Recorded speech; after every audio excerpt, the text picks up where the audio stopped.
deux mouvements, la force d'action pour le rassemblement et le développement de cette âne. Et je crois que je suis accompagné d'une belle délégation. J'aurais bien aimé un peu voir leur tête s'ils peuvent se mettre debout. Des militants, de sympathisants, mais aussi d'élus qui nous accompagnent ici. Alors, évidemment, dans un premier temps, je voudrais féliciter la Fédération sur les différentes thématiques qui ont été abordées et l'ensemble des partis politiques, évidemment, ont rebondi et je ne vais pas m'attarder dessus, mais néanmoins, toutes les thématiques qui ont été abordées sont extrêmement importantes, d'autant plus que nous qui sommes élus, notamment les maires, nous les vivons quotidiennement.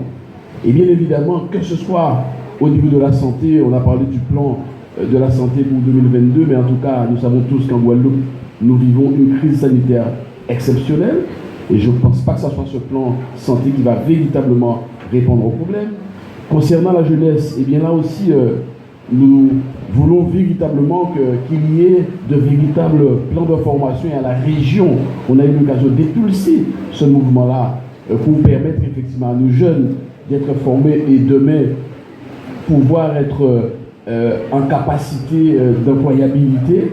Concernant la problématique aussi des communes, notamment de la santé financière des communes, mais là aussi, c'est un exercice que nous vivons quotidiennement tous les jours.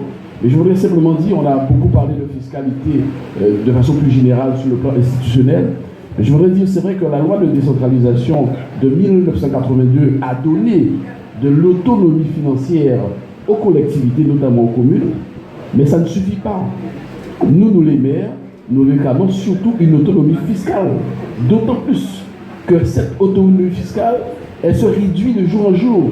Évidemment, la taxe des ordures ménagères a été transférée de par le transfert de compétences aux agglos. La taxe d'habitation, aujourd'hui, mais au fur et à mesure, nous sera enlevée. Et donc, vous pouvez avoir toutes les autonomies financières que vous voulez, mais si vous n'avez pas une autonomie fiscale au niveau des communes, eh bien, vous n'allez pouvoir rien faire. Ça aussi, c'est un débat. Et enfin, le dernier sujet aussi qui a été abordé par notre ami... je crois que je fais le tour. Voilà, oui, le dernier... Évidemment, le problème de l'institutionnel. Évidemment, là-dessus, Jacques, nous avons beaucoup travaillé sur tous ces sujets-là, d'ailleurs, au niveau du PPDG, que je veux dire, mais surtout, bien évidemment, nous prenons une domiciliation du pouvoir, effectivement, en Guadeloupe. Alors, évidemment, on peut avoir plusieurs approches de cette domiciliation. Nous sommes des progressistes. Donc, cette domiciliation, elle peut se faire de façon progressive.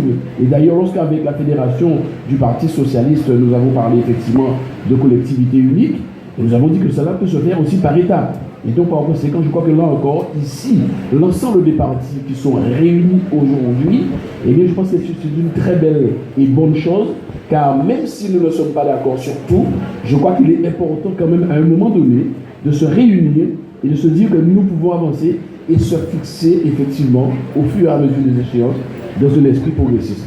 Enfin, je voudrais rapidement terminer sur mon mouvement.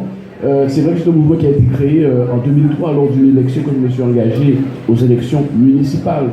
Et je voudrais m'adresser particulièrement aux jeunes, et c'est vrai que je vais rebondir aussi sur l'intervention du représentant du Parti communiste, les militants et sympathisants. Là, dans cette délégation que j'ai, il y a un certain nombre de jeunes. Je voudrais dire que la politique c'est un exercice qui est noble. Je me suis engagé sur des valeurs d'honnêteté, des valeurs de transparence, des valeurs de sincérité, des valeurs de loyauté. Je crois en ces valeurs. C'est vrai qu'aujourd'hui, la politique est galvaudée.